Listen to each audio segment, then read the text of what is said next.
Dieu ce matin. Dis-lui qu'il est le roi des rois. Dis-lui qu'il est le Seigneur des seigneurs. Dis-lui qu'il est ton médecin par excellence. Dis-lui qu'il est ton tout. Dis-lui que c'est ton tout. C'est ton papa adoré. C'est ton époux. Oh, loue ton Dieu. Élève-le comme un étendard. Dis-lui que tu l'adores, que tu l'aimes. Alléluia. Oh, merci Seigneur, merci Jésus pour le souffle de vie. Merci Seigneur, merci Jésus. Je t'élève ce matin. Oh, tu es le roi des rois, tu es le Seigneur des seigneurs. Tu es tout pour moi. Tu es mon médecin par excellence. Tu es mon médecin par excellence. Tu es mon juste juge. Tu es mon avocat. Alléluia. Je veux être comme Jésus. Oh, alléluia. Merci Jésus. Merci pour les choses visibles, pour les choses invisibles dans ma vie. Merci pour les choses que tu es en train d'opérer et que je les verrai s'accomplir. Merci pour ma vie. Merci pour la vie de mon mari. Merci pour la vie de mes enfants. Merci pour mon ministère. Merci pour mon travail. Merci pour tout ce que tu me donnes. Merci pour tout ce que tu m'as donné, papa. Merci Yahweh. Merci pour mes finances. Merci pour car tu veilles sur moi. Tu veilles sur ma santé, la santé de mes enfants, la santé de mon mari, la santé de toute ma famille. Merci pour le salut véritable que tu amènes chez moi dans ma maison. Merci pour ton salut dans ma vie, dans la vie de mon mari, dans la vie de mes enfants. Merci pour ton salut dans la vie de mes parents, dans la vie de mes frères et sœurs. Merci Yahweh. Merci pour tout ce que tu fais dans nos vies. Vous savez, bien aimé, Dieu dit ne touche pas à ma oie. Quand les gens pensent te toucher, mais ils ne te touchent pas à toi, mais ils touchent à ton Dieu. Laissez Dieu combattre pour vous. Laissez Dieu combattre pour vous. C'est que Dieu vous a donné, personne ne peut vous l'arracher. Sauf si vous n'avez pas la révélation de la parole de Dieu. Sauf si vous n'avez pas assez confiance à votre Dieu.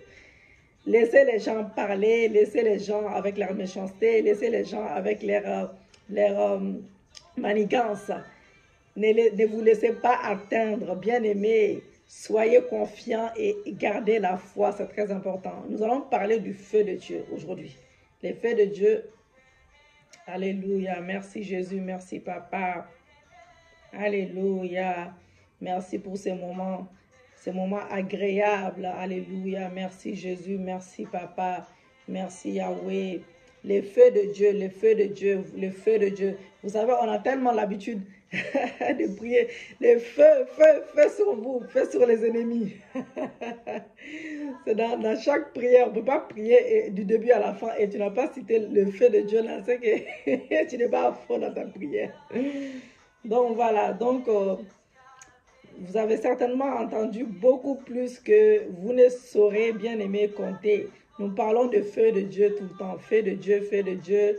Mais que savons-nous, bien aimés, que savons-nous sur le feu de Dieu en réalité?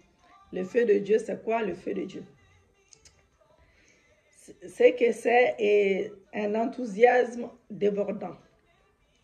L'amour de la prière, plus de passion dans notre vie bien-aimée chrétienne. Et pourquoi le mot feu, bien-aimé? Donc, nous allons nous pencher sur cette question, examiner aussi les rôles et l'activité du feu de Dieu aujourd'hui dans la Bible.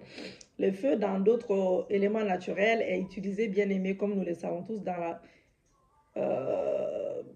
le feu de Dieu dans d'autres éléments naturels est utilisé et dans la Bible pour symboliser une action surnaturelle de Dieu. Donc il en est ainsi pour les vents et il en est ainsi pour les vents, l'eau, etc. Donc, en étudiant les caractéristiques de ces éléments-là, bien-aimés, nous percevons plus clairement la pensée de Dieu. La pensée de Dieu, nous verrons ensuite comment recevoir le feu de Dieu, à quoi ressembler un homme et une femme en feu, voilà, pour le Seigneur, et comment garder ce feu-là. Si vous voulez être quelqu'un qui attire, bien-aimé, qui attire et manifeste le feu de Dieu, et cet enseignement est pour vous. Donc, le symbole du feu, le feu évoque la lumière, la chaleur, la lumière, la chaleur et l'incandescence. Voilà. Donc, il est purificateur, bien-aimé, mais aussi destructeur. Donc, il communique la puissance, il communique la force, et réchauffe et terrifie aussi, excusez-moi, réchauffe et terrifie. Le feu de Dieu, c'est la splendeur, bien-aimée, de la présence de Dieu. C'est la splendeur de la présence de Dieu. Notez cela, le feu de Dieu, c'est la splendeur de la présence de Dieu. C'est sa gloire, c'est la purification, les jugements et bien plus encore ainsi. Lorsque le feu de Dieu vit dans votre vie, bien-aimée, il vient dans un but précis. Et lorsque le feu de Dieu touche une vie, elle est transformée. Elle est métamorphosée, elle est changée. Et le feu de Dieu, c'est une dimension particulière de l'action du Saint-Esprit dans nos vies. Alléluia, dans nos vies et dans l'Église et dans le monde. Donc, nous découvrirons son impact à la suite d'une étude des exemples, des manifestations du feu de Dieu dans sa parole de Dieu. Donc, dans l'histoire du peuple de Dieu, le feu a souvent servi comme représentation de la personne de Dieu et comme manifestation de sa présence. Donc, autant Dieu interdit formellement à son peuple de tailler des images pour les représenter, autant il utilise les éléments pour créer une vision aussi également de ses attributs. Voilà, et marquer l'imagination des humains. Donc, il l'a fait pour Abraham bien-aimé et c'est d'ailleurs la première fois dans les écrits bibliques où nous voyons le feu utilisé pour symboliser la présence de Dieu. Donc, par le feu, il a contracté une alliance avec Abraham bien-aimé et des siècles plus tard, Jésus s'est révélé avec les yeux qui ressemblent à des flammes de feu et des pieds comme des bronzes ardents. Apocalypse 2, verset 18, écrit à l'ange de l'église de Thyatire, voici ce qui dit le Fils de Dieu, celui qui a les yeux comme une flamme de feu et dont les pieds sont semblables à du bronze ardent. Donc le feu de l'alliance, Abraham avait besoin d'une parole, d'un geste et d'une assurance de la part de son Dieu. Donc l'homme avait tout quitté pour suivre Dieu. Rempli d'espérance, il devait aller dans ce nouveau territoire que Dieu promettait plutôt. Dieu a promis, voilà, que Dieu promettait. Il devait aller que Dieu promettait, donc ce nouveau territoire que Dieu promettait, bien aimé, de donner à sa descendance. Voilà, donc ce qu'il a fait. Il venait certainement avec l'espoir d'enfanter encore. Sinon, cela n'aurait pas eu de sens. Or, les temps passa. La descendance tarda à venir, bien aimé, et à un moment donné, il fut obligé de se demander, mais quelle descendance? L'homme continua de servir Dieu, mais ne pouvait que se poser des questions. Quand et comment? Comme nous tous, même on a toujours les mêmes, on est tous comme ça. Des fois, on est pressé. Le temps de Dieu, ce n'est pas notre temps, malheureusement. Donc, des fois, quand tu es proche du but, tu peux tout gâcher alors que tu es proche du but. Donc, c'est pour ça qu'il faut toujours persévérer, la persévérance et garder la foi et persévérer. C'est très important. Donc, dans cet enseignement sur, nous allons parler de l'amitié avec Dieu. J'ai invoqué la relation entre Dieu et Abraham bien-aimé et c'est lui qu'il appelle mon ami. Donc Abraham venait de vaincre les 3 rois qui avaient pris l'eau en captivité. Il venait de rencontrer Melchisedec, les sacrificateurs de l'Éternel, et de lui verser la dîme et il était retourné à ses occupations. C'est là que Dieu lui donna une vision où il les rassurait sur sa vie bien-aimée, sa protection, et on peut imaginer l'impact d'une telle rencontre. Or, Abraham ne put s'empêcher de poser la question qui le troublait, à savoir ce qu'il en serait aussi bien-aimé de sa descendance. Voilà. Donc, dès lors que Dieu ne lui avait toujours pas donné d'enfant, et Dieu le rassura, il lui montra les étoiles et lui promit une descendance aussi nombreuse qu'elle. Donc, quant à la terre qu'il lui promettait, Abraham demanda des garanties et Dieu lui proposa une alliance à la manière des Chaldéens pour qu'il ait une assurance ferme. Genèse 15, versets 9 à 11. L'Éternel lui dit, prends une génisse de 3 ans, une chèvre de 3 ans, un bélier de 3 ans, une tourterelle et une jeune colombe. Abraham prit tous ces animaux, les coupa par les milieux de mi, chaque morceau d'un vis à vis de l'autre, mais il ne partagea pas les oiseaux des proies.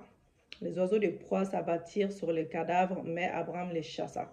Abraham prépara donc les éléments des matières coutumières. Ainsi, dans ces jarres d'alliance, les parties contractantes devaient passer entre les animaux coupés en deux et disposés par terre l'un face à l'autre. Donc, elle prenait ainsi un engagement irrévocable et c'était une alliance des sangs. Et on ne peut pas imaginer ce qui s'est passé dans la tête d'Abraham en ce moment-là. A priori, et lui et Dieu devaient passer entre les animaux. Et qu'allait-il donc se passer? Donc, Abraham attendit donc que Dieu se manifeste. Un sommeil profond vint sur Abraham alors que le soleil se couchait et Dieu développa d'une profonde obscurité. Bien-aimé, il lui parla de la terre qui lui était promise. Donc, du séjour de sa descendance en Égypte, de l'ère esclave, de l'ère sortie de l'Égypte et de l'ère conquête de la terre promise, et pour confirmer son alliance unilatérale avec Abraham, il fait passer un tour fumant et des flammes entre les deux parties au sol. Donc, c'est donc par le feu qu'il se manifeste à Abraham, bien-aimé, et fait alliance avec lui. Genèse 15, verset 17. Quand le soleil fut couché, il eut une obscurité profonde et un four fumant. Des flammes poussèrent entre les animaux partagés. Donc, ce feu symbolise donc la présence et l'implication de Dieu dans cette alliance. Il confirme cette alliance irrévocable avec Abraham, l'engagement indéfectible de Dieu à l'égard d'Abraham et l'accomplissement bien-aimé de ses promesses. Donc, Abraham a dû être marqué par cette manifestation de la gloire de Dieu et renforcé dans sa foi dans le Dieu vivant. Alléluia. Et donc, un homme sans Bible, sans prophète, un homme seul avec Dieu, mais rassuré par le feu de Dieu, plus de 400 ans plus tard, un autre serviteur de Dieu fit une rencontre avec le feu de la présence de Dieu qui a changé le cours de sa vie. Donc, le feu de la révélation de Dieu bien-aimé, interpellé par un buisson en feu qui ne se consumait pas, et Moïse s'est détourné pour voir ces phénomènes et sa vie a basculé et c'était une rencontre extraordinaire, une rencontre avec sa destinée.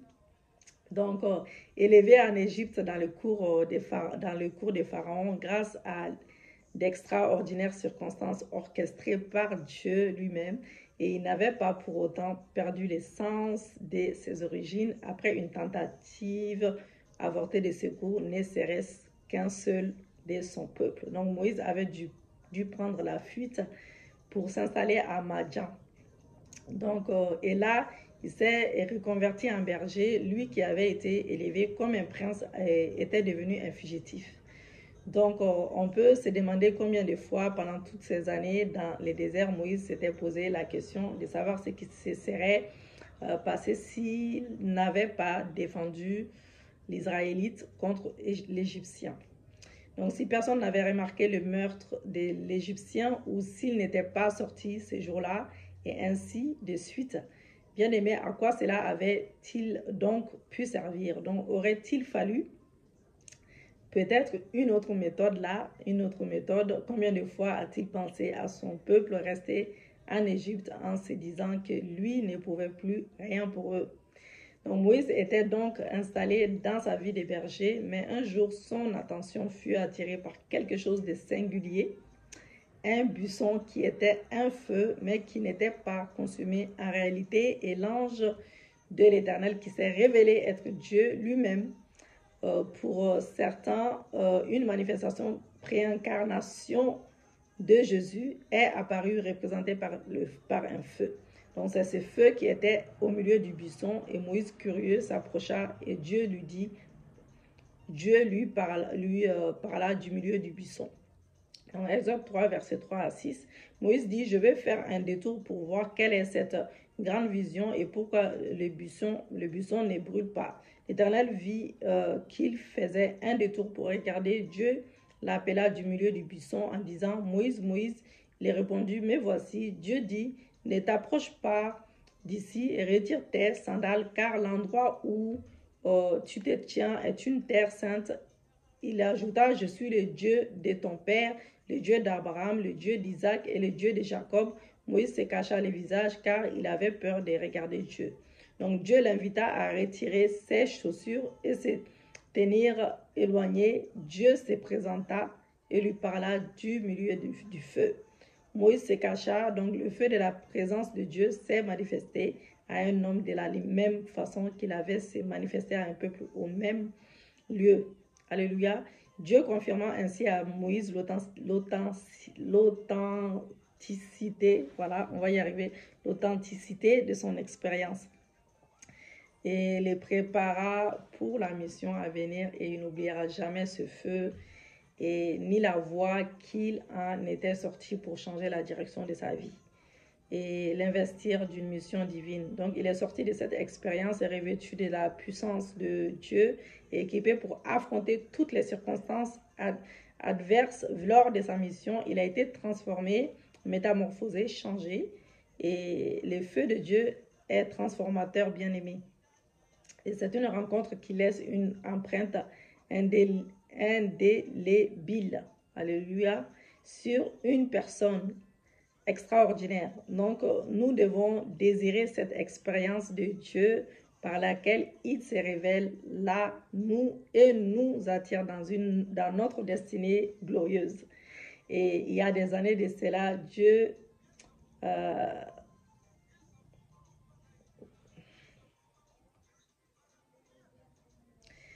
vous savez, bien aimé, on va sauter ces passages-là. Donc voilà, donc je vous disais que c'est une expérience glorieuse, extraordinaire. Et quand tu vis cela, tu vis la gloire de Dieu, tu vis la grandeur de Dieu, soit visible à travers toi, à travers moi, si tu vis cela, bien-aimé. En fait, nous sommes des épîtres vivants et Moïse, à la suite, bien-aimé, de cette expérience-là, en tout cas, c'est que lui, il a vécu, a connu une transformation extraordinaire et des bergers, des fétistes, et il est devenu un vainqueur des pharaons et a dompté la puissance de l'Égypte. Donc, le feu de protection divine, on va parler de ça maintenant. Donc, le feu de Dieu s'est manifesté de nouveau cette fois-ci, la suite de la sortie de l'Égypte à 430 années d'esclavage, prirent la fin de façon, comment on dit ça, abrupte, de façon, donc avec les décès du fils, en fait, ça s'est fait brut, je sais pas comment on dit ça. Bon, bref, je pense que vous avez compris. Et avec les décès du fils aîné des pharaons et les peuples bien-aimés d'Israël fut poussé dehors avec tous ses biens en plein milieu de la nuit. Donc, ils se dirigèrent vers Soukor. Ils mangèrent du pain sans levain et reçurent des instructions de Moïse concernant les ordonnances de Dieu au sujet de la Pâque et de la fête du pain sans levain, mais où allait-il au juste et quel allait être leur sort.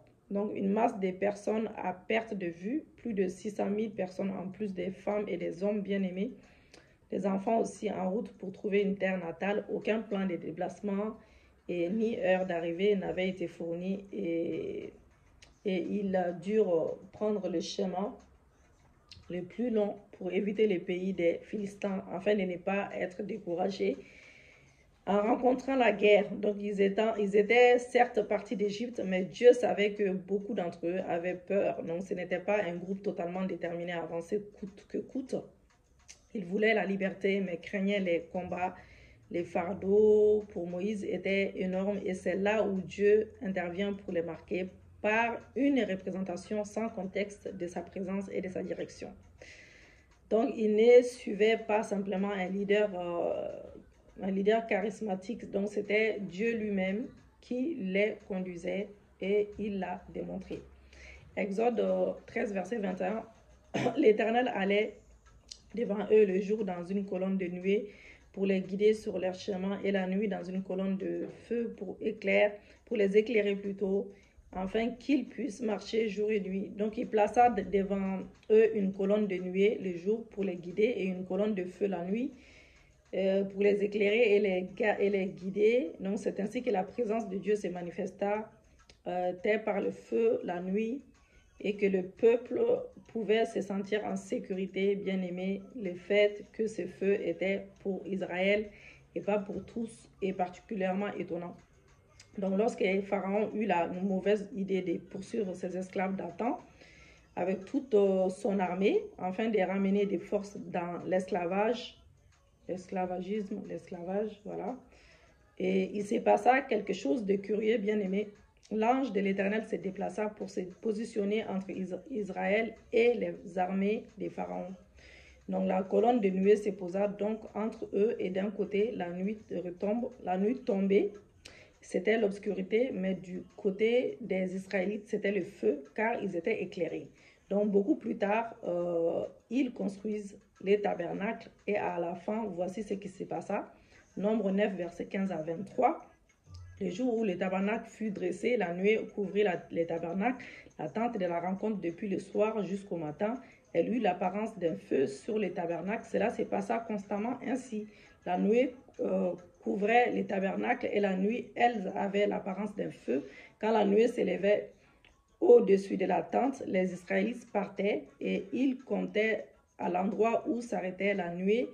Les Israélites partaient sur l'ordre de l'Éternel et ils campaient sur l'ordre de l'Éternel. Ils campaient aussi longtemps que la nuée restait sur le tabernacle. Quand la nuée restait longtemps sur le tabernacle, les Israélites obéissaient au commandement de l'Éternel et ne partaient pas. Quand elle restait peu de jours sur le tabernacle, c'est sur l'ordre de l'Éternel qu'ils campaient et partaient. Donc si la nuée s'arrêtait du soir au matin, ils s'élevaient le matin, ils repartaient. Et si elle s'élevait après un jour, une nuit, ils partaient. Donc qu'elle s'arrête sur le tabernacle 2 jours, 1 mois ou une année, les Israélites restaient à compter et ne partaient pas. Et quand elle s'élevait, ils partaient. C'est sur l'ordre de l'Éternel qu'ils campaient.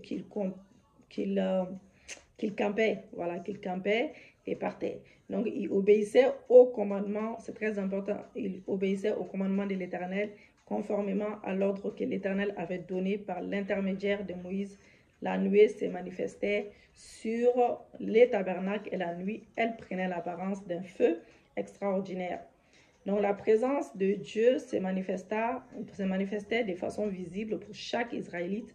Dans chacune de ces situations, le feu de Dieu, qui symbolise la présence de Dieu, a permis aux individus et au peuple de recevoir le confort, l'encouragement, la direction de la protection de Dieu. Aujourd'hui, nous n'avons pas besoin de voir un feu physique, bien aimé, mais le feu de la présence de Dieu par le Saint-Esprit est aussi synonyme de sécurité, de protection, de réconfort et d'encouragement pour les enfants de Dieu. Alléluia. Donc, je vais vite parce que, bien aimé, on n'a pas assez de temps. Donc, nous allons voir d'autres exemples dans ce moment d'enseignement. Donc, devenons-nous pour autant des adorateurs de feu, tant sans faux. Donc, retenons. Alléluia, excusez-moi. Retenons ceci, Dieu veut toujours rassurer son peuple. Son peuple, il veut lui communiquer une conscience aiguë de sa personne et de sa présence. Alléluia. Donc, nous pouvons vivre en continu dans la conscience de la présence de Dieu. Tout est question de désir. Dieu veut embraser de nouveau son peuple, faire de nous, non pas uniquement des gens qui sont convaincus de certaines vérités, le concernant, mais des gens qui sont totalement embrasés par lui, et ceci parce que dans la nouvelle alliance, cette manifestation-là de feu de Dieu continue selon le même principe. Continue selon les mêmes principes, même si la forme est différente. Mais pour le peuple d'Israël, dans sa rencontre avec le feu de Dieu, le plus sublime est encore à venir.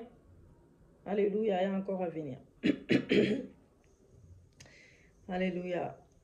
Père éternel, dites avec moi au nom puissant de Jésus-Christ de Nazareth, donne-moi un désir ardent pour ta présence. Donne-moi un désir ardent pour ta présence. Manifeste ton feu dans ma vie. Manifeste ton feu pour éliminer tous les ennemis de mon ministère. Manifeste ton feu pour éliminer tous les ennemis de mon foyer, de mon mariage. Manifeste ton feu pour éliminer tous les ennemis dans mon travail, dans mes finances, dans chaque domaine de ma vie. Comble-moi de ta présence. Comble-moi de ta présence. Comble-moi de ta présence. Comble-moi de ta présence. Dans le nom de Jésus. Le feu de la gloire dont Moïse avait rencontré Dieu dans les buissons et ardent sur le mont Horeb. Oh, j'ai pas d'eau à côté. Ça me dérange. J'ai quelque chose dans la gorge là. Et Jésus. Donc, appelé aussi Sinaï. Voilà. Donc Moïse avait rencontré, bien aimé, Moïse avait rencontré Dieu dans les buissons ardents sur le mont Horeb, appelé aussi Sinaï. Et Dieu lui avait donné le mandat de faire sortir son peuple de l'esclavage. Donc, il devait ensuite les conduire au même lieu pour l'adorer. Exode 19 relate l'arrivée du peuple dans les déserts de Sinaï, où il campe en face du mont Sinaï. Donc, jusqu'à là, il avait hérité du Dieu de leurs ancêtres. Et le moment décisif était arrivé où ils devaient eux-mêmes choisir de suivre ou non ces dieux. Donc, il avait vu ses œuvres, donc il s'était montré par sa puissance manifestée en leur faveur. Donc, maintenant, il voulait qu'ils décident eux-mêmes d'être son peuple et il allait se présenter à eux. Et c'était un moment extraordinaire où le Dieu de toute la terre traita avec un peuple et l'invita à se faire sien, donc de même qu'il avait appelé leurs ancêtres Abraham même, et il les appela aussi. Voilà, donc ainsi, Dieu interpella Moïse, afin qu'il rappelle au peuple du haut fait en sa faveur, à sa destinée divine, et celle d'être un royaume de sacrificateurs et une nation sainte. Donc s'il était obéissant, il allait être plus précieux que tous les autres peuples. Et dit ceci, Exode 19, versets 4 à 6, « Vous avez vu ce que j'ai fait en Égypte et la façon dont je vous ai porté sur les ailes d'elle et amené vers moi. Maintenant, si vous écoutez ma voix et si vous gardez mon alliance, vous m'appartiendrez personnellement parmi tous les peuples, car toute la terre m'appartient. Vous serez pour moi un royaume des prêtres et une nation sainte. Voilà les paroles que tu diras aux Israélites. » Donc Moïse obéit le peuple tout entier à qui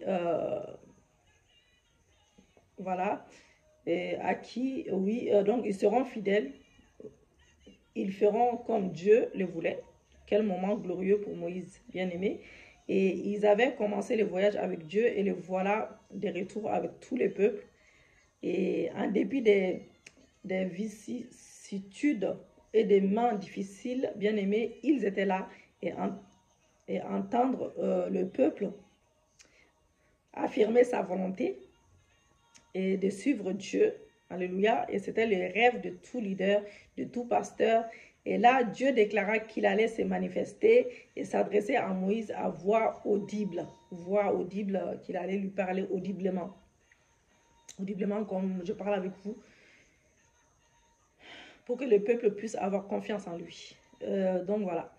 Donc tout serviteur de Dieu appelé par Dieu à conduire son peuple a besoin que Dieu montre, bien aimé, qu'il est avec lui. C'est la seule chose qui inspire durablement les respects et la confiance du peuple de Dieu dans un leader. Donc, pour préparer la rencontre avec Dieu, il devrait se purifier et s'abstenir le moment venu de toucher la montagne. Et ces peuples qui avaient vécu dans les ténèbres de l'esclavage sous les bottes des pharaons, qui en étaient sortis, délivrés, et avaient été éclairés la nuit par la colonne de feu, allaient maintenant vivre la manifestation de feu sur le mont Sinaï. Une rencontre devait avoir lieu plus significative et plus profonde que la précédente, une rencontre avec le feu de sa présence. Exode 19, versets 16 à 18. Les matins du troisième jour, il y a eu des coups de tonnerre, des éclairs et une épaisse nuée sur la montagne. Le son de la trompette retentit fortement et tout le peuple qui était dans les camps fut éprouvé, etc. Donc, vous lirez les restes après. C'est jusqu'à, vraiment, ça parle de Moïse à la fin, descendu sur le mont Sinaï au sommet de la montagne. L'Éternel appela Moïse à y venir et Moïse monta. Donc, quel moment historique, donc, je pense que je dois vous lire tout, mais j'ai peur qu'on n'a pas assez de temps. Alléluia. Donc, bon, je vais vous lire. Donc, le son de la trompette retentit fortement et tout le peuple qui était dans les camps fut épouvanté. Moïse fit sortir le peuple du camp pour aller à la rencontre de Dieu et ils se placèrent au bas de la montagne. Le mont Sinaï était tout en fumée parce que l'Éternel y avait descendu au milieu de feu. Cette fumée s'élevait comme la fumée d'une fournaise et toute la montagne tremblait avec violence. Le son de la trompette retentissait de plus en plus fortement. Et Moïse parlait et Dieu lui répondait à haute voix. Ainsi l'Éternel descendit sur le mont Sinaï au sommet de la montagne. L'Éternel appela Moïse et y venir et Moïse monta. Alléluia. Quel moment historique, merveilleux, bien-aimé et transformateur. Donc le peuple suivit Moïse pour aller à la rencontre de Dieu et comment imaginer les émotions profondes que devaient ressentir ces gens après tout et comment fait-on pour rencontrer Dieu et comme un homme rencontre sa nouvelle épouse, comme une rencontre avec un nouvel ami et à quoi s'attendait-il et être extraordinaire qui était fait des merveilles en les conduisant jusqu'à qu'il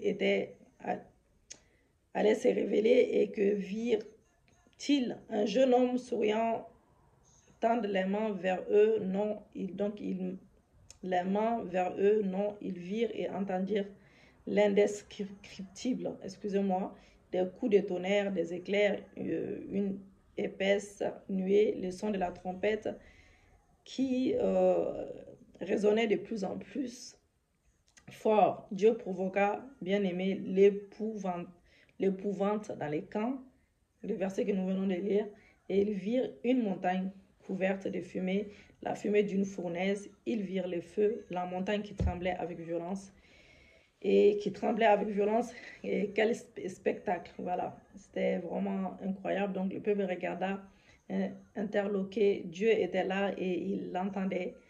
Les très hauts parla du haut du feu, il discuta avec Moïse et il entendait sa voix étonnante, extraordinaire, mais il ne pouvait pas s'approcher de la montagne. Moïse, lui, reçut l'instruction de monter. Donc, la 4e chapitre du livre de Deutéronome nous fournit de plus amples détails sur ces événements étonnants qui se sont déroulés au mont Sinaï. Alléluia. Donc, ce fut un moment poignant et où Moïse fit un rappel des agissements de Dieu vis-à-vis de son peuple. Il leur rappela la bonté et la fidélité de Dieu et ses actes merveilleux en leur faveur et il les enjoignit à faire bien attention de ne pas oublier ce qu'il avait vu et l'enseigner à leurs enfants. Donc voici la description qu'il leur donna en guise de rappel de cette glorieuse descente de Dieu sur Sinaï. Deutéronome 4, verset 11 à 13. Vous vous êtes approchés et vous êtes tenus au pied de la montagne. La montagne était embrasée et les flammes s'élevaient. Jusqu'en plein ciel, il y avait des ténèbres, des nuées, de l'obscurité. L'Éternel vous a parlé du milieu du feu. Vous avez entendu le son des paroles, mais vous n'avez pas vu des représentations. Vous avez seulement entendu une voix. Il a proclamé son alliance qu'il vous a donnée de respecter les 10 commandements et il les a écrits sur 2 tables de pierre. Excusez-moi, bien aimé, j'ai un peu avance de la gorge, maintenant c'est le ventre qui me dérange. Je suis désolée, l'ennemi est un menteur. Nous allons continuer jusqu'à la fin en tout cas, jusqu'à ce que, sauf si la vidéo se coupe. Ainsi la montagne était embrasée et les flammes s'élevaient jusqu'en plein ciel, et ils les ont vus et ils l'ont entendu parler du milieu du feu. Donc, Deutéronome 4, verset 33 à 36.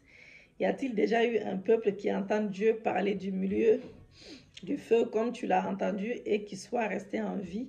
Du ciel, il t'a fait entendre sa voix pour t'instruire, et sur la terre, il t'a fait voir son grand feu, et tu as entendu ses paroles du milieu du feu. Donc, le feu de Dieu, c'est la présence de la gloire de Dieu. C'est la voix de Dieu qui résonne. Alléluia. Et aujourd'hui, nous ne sommes pas au rêve, mais l'Esprit en nous nous fait vivre, bien-aimés, toutes les dimensions de la présence de la gloire de Dieu, et nous fait entendre la voix de Dieu si nous les désirons. Que Dieu te touche, que tu entendes sa voix, que tu entendes la voix de Dieu audiblement, là où tu te trouves, au nom puissant et glorieux de Jésus. Alléluia. Jean-Baptiste l'a vu de loin et l'a annoncé. Alléluia. Et en effet, alors que Jean-Baptiste était plongé au cœur de sa mission, et il reconnaissait la limite de son propre rôle et le fait qu'une autre dimension de l'action de Dieu allait suivre. Luc 3, verset 16. Alors il leur dit, moi je vous baptise d'eau, mais il vient celui qui est plus puissant que moi, et je ne suis pas digne de détacher la courroie de ses sandales. Lui, il vous baptisera du Saint-Esprit et de feu. Il plongeait les gens dans l'eau en signe de repentance, alléluia, de leurs péchés. Mais Jésus, celui qui devait venir après lui, était plus puissant, et il allait plonger les gens dans le Saint-Esprit et dans le feu de Dieu. Donc la gloire sur terre, la gloire de Dieu, c'est la beauté. C'est la beauté, la splendeur, c'est la grandeur et la majesté de Dieu. Alléluia. Donc c'est l'expression des perfections de Dieu. Les manifestations de Dieu par le feu dans les déserts révélaient certes que sa présence était avec son peuple, mais plus encore permettait à celui-ci de grandir dans la connaissance de sa gloire. La présence d'une souris est autre chose que la présence d'un éléphant. La manifestation de la présence, de la révélation de la gloire. Donc Dieu descendit sur le mont Sinaï et se manifesta par le feu, comme nous l'avons vu. Donc le peuple qui le contemplait vit la splendeur absolue de Dieu, sa suprématie. Ah, ça fait du bien. Sa suprématie, sa grandeur, sa magnificence. Donc il fut impressionné par ce feu impressionné, et parce que ce feu révélait de la nature de son Dieu, la gloire de l'Éternel se présente comme un feu dévorant visible à l'œil nu. Il nous est dit que la gloire de Dieu a l'apparence d'un feu dévorant. 6 jours durant, le peuple put voir la gloire de Dieu. Exode 24, verset 15 à 18. Moïse monta sur la montagne qui fut recouverte par la nuée. La gloire de l'Éternel reposa sur le mont Sinaï, et la nuée les recouvrit pendant 6 jours. Le 7e jour, l'Éternel appela Moïse du milieu de la nuée. La gloire de l'Éternel avait l'apparence d'un feu dévorant au sommet de la montagne aux yeux des Israélites. Moïse pénétra au milieu de la nuée et continua de grandir la montagne. Il y resta 40 jours et 40 nuits. Lorsque le peuple contempla le feu sur le mont Sinaï, les flammes qui montaient jusqu'au ciel, il fut marqué la conscience, mais resta toutefois au loin. Quant à Moïse, Dieu l'appela, il s'approcha et resta 40 jours et 40 nuits sur la montagne. Tout le peuple et ses leaders, tout le peuple et ses leaders reconnaissaient que Dieu leur avait montré plutôt sa gloire. Dieu avait montré sa gloire et sa grandeur. Alléluia. Moïse les rappela ainsi au peuple. Deutéronome 5, versets 23 à 24. Lorsque vous avez entendu la voix du milieu des ténèbres, et tandis que la montagne était tout en feu, vos chefs de tribus et vos anciens se sont tous rapprochés de moi, et vous avez dit, voici que l'Éternel notre Dieu nous a montré sa gloire, sa grandeur, et nous avons entendu sa voix du milieu de feu. Aujourd'hui, nous avons vu que Dieu a parlé à des hommes bien-aimés et qu'ils sont restés en vie. Surtout qu'ils sont restés en vie. Donc, ils ont entendu et ils ont vu. Et donc, c'est ce qu'ils ont entendu et vu dans le monde physique. Dans le monde physique, nous pouvons l'entendre et le voir dans l'esprit, mais nous allons évoquer cela plus tard, bien aimé, et donc nous n'avons pas le temps de faire tout ça. Donc tout ce qui a été l'expérience du peuple de Dieu dans la manifestation de feu de Dieu est accessible aujourd'hui encore. Alléluia, la révélation de gloire céleste. L'Israël a vu Dieu descendre et se manifester par le feu, et à certains individus, il a donné les privilèges de monter ou de voir le feu de Dieu dans les lieux célestes. C'est le cas d'Ézéchiel et de Daniel. Ils ont contemplé sa gloire céleste. Alléluia. Merci Seigneur, merci Jésus pour ta parole. Bien-aimé dans le Seigneur, je ne savais pas du tout qu'on devait avoir le temps pour tout ça. Alléluia. Merci Jésus, merci Seigneur. Loue ton Dieu, loue ton Dieu. Loue ton Dieu pour sa parole. Merci Seigneur pour ta parole qui nous a enseigné ce soir. Merci pour l'Esprit de Dieu vivant. Tu as dit dans ta parole, quand 2 ou 3 personnes se réunissent pour prier, tu es au milieu de nous. Merci Saint-Esprit. Merci pour le ciel ouvert. Dis à Dieu, remercie ton Dieu car le ciel est ouvert. Remercie ton Dieu car le ciel est ouvert. Que les écluses des cieux s'ouvrent dans nos vies, dans le nom de Jésus-Christ de Nazareth. Alléluia. Merci Seigneur, merci Jésus. Merci Jésus, merci Papa. Merci Yahweh. Merci Yahweh. Merci Jésus. Merci d'être là. Merci Saint-Esprit. Merci pour le ciel ouvert. Merci pour le ciel ouvert. Merci pour le ciel ouvert. Merci pour le ciel ouvert. Merci pour le ciel ouvert. Merci Jésus. Merci Papa. Merci Seigneur. Merci Jésus. Merci Papa. Merci Yahweh. Merci Yahweh. Merci Jésus. Loue ton Dieu pour sa parole. Dis-lui merci. Dis-lui merci. Dis-lui merci pour sa parole. Dis-lui merci pour sa parole. Dis-lui merci pour sa parole. Dis-lui merci car sa parole nous a enseigné. Sa parole nous a enseigné. Sa parole nous a enseigné. Alléluia. Je ne sais pas si on a le temps pour faire pour prier en fait. Je suis en train d'hésiter parce qu'on est à 40 minutes. On est à 40 minutes. Nous allons détruire les mauvaises programmations dans nos vies. Les arguments négatifs que les gens ont fait dans nos vies, nous allons détruire, nous allons déstabiliser les mauvaises programmations dans nos vies. La puissance de Dieu est la solution pour détruire. La puissance de Dieu, le feu de Dieu pour détruire les méchants dans nos vies. Alléluia, comme dans les cas d'Aman qui avait mis en place un plan de destruction des morts pour les Israélites et pour les Mardochés. Lisez Esther 5, verset 6. Mais par le jeûne et prière des fois, voilà, ils ont fait, en tout cas dans Esther, ils ont gêné, ils ont prié. Donc voilà, donc nous allons prier Dieu, je ne vais pas trop tarder. Merci pour ton sang qui nous lave, qui nous purifie. Et lisez chez vous le psaume 3, verset, le psaume 3 entier et Jérémie 30 aussi. Alléluia, lisez chez vous tranquillement. Nous allons confesser Ésaïe 8, verset 9 à 10.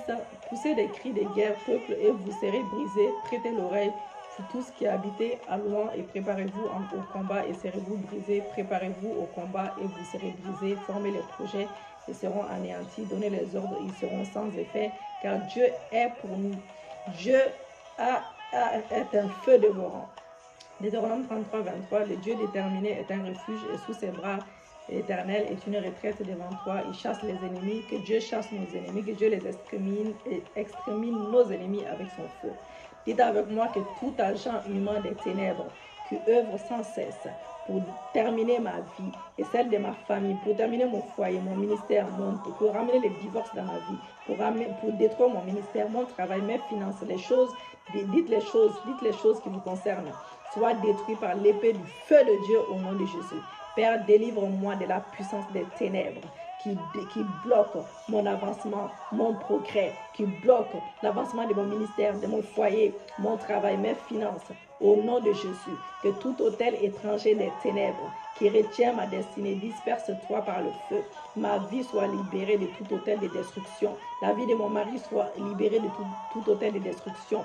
Au nom de Jésus, par le sang de Jésus, par le feu du Saint-Esprit, je détruis les effets de tout sacrifice maléfique ayant été fait contre mon mariage, mon foyer, chaque domaine dans ma vie, mon ministère, au nom de Jésus. Oh Dieu, lève-toi dans ta colère et par ton feu, dans ta fureur, et combat pour moi dans tous les domaines de ma vie. Par le feu dévorant de l'Éternel des armées, je viens paralyser toutes les jambes maléfiques qui se déplacent pour me détruire. Au nom de Jésus, par le tonnerre de Dieu, le tonnerre de feu de Dieu, par les éclairs de feu, je brise et je disperse toute réunion, tout rassemblement organisé.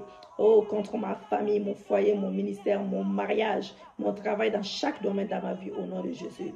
Que la colonne vertébrale de mes poursuivants, entêtés, de tout homme fort, têtu ou de toute femme forte, soit fracassée par le feu de l'Éternel, maintenant par le rocher des âges, par le feu de Dieu, au nom de Jésus. J'annule mon nom, le nom de mon mari, le nom de mes enfants, celui des membres de ma famille, de tout registre de la mort par le sang, et je brûle les archives maléfiques par le feu dévorant, par le feu dévorant de l'Éternel, par le feu de Dieu, par le feu de Dieu, par le feu de Dieu. Au nom de Jésus, que toute arme de destruction forgée contre mon mariage, mon ministère, mon travail, mon avancement dans chaque domaine de ma vie, soit détruit, soit anéanti par le feu dévorant de l'Éternel. Que tout rassemblement maléfique contre moi, contre mon mariage, mon ministère, mon travail dans chaque domaine de ma vie, contre mes possessions, soit dispersé par les tonnerres de feu. Au nom de Jésus-Christ, par les tonnerres de feu de Dieu. Feu de Dieu sur vous, que le feu vous calcine, que le feu vous brûle, au nom de Jésus. Ô Dieu de gloire, que ton feu dévorant détruise ce matin. Oui, toute liste maléfique qui contient mon nom, le nom et ceux de mon mari et mes enfants, au nom de Jésus-Christ, je viens paralyser tout homme fort attaché. Je viens paralyser tout homme fort attaché. Je viens paralyser tout homme fort attaché à ma vie, au nom de Jésus-Christ de Nazareth. Je viens les paralyser, l'homme fort dans ma vie. Je viens paralyser tout homme fort au nom de Jésus-Christ. Au nom de Jésus-Christ. Soit paralysé par le feu dévorant de Dieu. Je paralyse toutes les activités secrètes de la méchanceté familiale, de la méchanceté même de ma belle famille. Au nom de Jésus, sur ma vie, sur mon ministère, mon travail, chaque domaine dans ma vie, de la méchanceté humaine, oui, des personnes qui ne sont même pas de ma famille, au nom de Jésus, que tout feu étranger venant, Seigneur Dieu, des langues mauvaises qui brûlent contre mon mariage, mon foyer, mon ministère, chaque domaine dans ma vie. Oh, j'envoie le feu de Dieu sur toi. Que le feu de Dieu te calcine. Que le feu de Dieu te brûle. Que le feu de Dieu te calcine là-bas. Au nom de Jésus-Christ de Nazareth, que le feu dévorant te calcine. Que le feu dévorant te détecte là où tu es. Au nom de Jésus-Christ de Nazareth. Alléluia. Le feu de Dieu, le feu de Dieu, le feu de Dieu. Oui, Seigneur. Oui, Papa, tout feu étranger venant des langues mauvaises qui brûlent contre mon mariage, qui brûlent contre mon foyer, mon ministère, chaque domaine dans ma vie, soit éteint par le feu de Dieu. Soit éteint par le feu de Dieu. Soit éteint par le feu de Dieu. Oui, toute malédiction des travails dur et non productif, improductivité, Papa, brise-toi, brise-toi, brise-toi. Je demande de briser. Oh, que cela soit brisé, que cela soit calciné par le feu de Dieu, que toute malédiction de non-accomplissement, brise-toi dans ma vie, brise-toi dans ma vie. Dites avec moi, brise-toi, brise-toi, brise-toi. Malédiction des rétrogrations, brise-toi, brise-toi, brise-toi, brise-toi. Toute inspiration et imagination mauvaise de la sorcellerie familiale, une belle famille soit détruite et rendue nulle et sans effet. Sang de Jésus, efface toute marque de la sorcellerie dans ma vie, dans ma famille, dans ma belle famille. Oui, dans mes affaires, dans chaque domaine dans ma vie, Seigneur Dieu, dites avec moi que ma vie sorte hors de la cage, que ma vie sorte hors de la cage, de la méchanceté familiale, de la méchanceté des belles familles, par le feu de Dieu, hors de la cage, que mon mariage sort hors de la cage, mon ministère sort hors de la cage, chaque domaine dans ma vie sort hors de la cage. Au nom de Jésus, il est écrit que Jésus est venu anéantir les œuvres du diable. Par conséquent, que toute œuvre des ténèbres dans ma vie, chaque domaine dans ma vie soit anéanti. Par la puissance du nom de Jésus, soit anéanti. Par la puissance du feu dévorant, Que cela soit consumé par le feu de Dieu. Cela soit consumé par le feu de Dieu à l'instant même, au nom de Jésus. Que le feu du Saint-Esprit embrase ma vie maintenant et élargit les périmètres de ton feu autour de moi et rends-moi intouchable par l'ennemi. Rends-moi intouchable. Rends mon mari intouchable. Rends mes enfants intouchables par l'ennemi. Au nom de Jésus-Christ de Nazareth, au nom puissant de Jésus-Christ. Alléluia. Merci Seigneur, merci Jésus.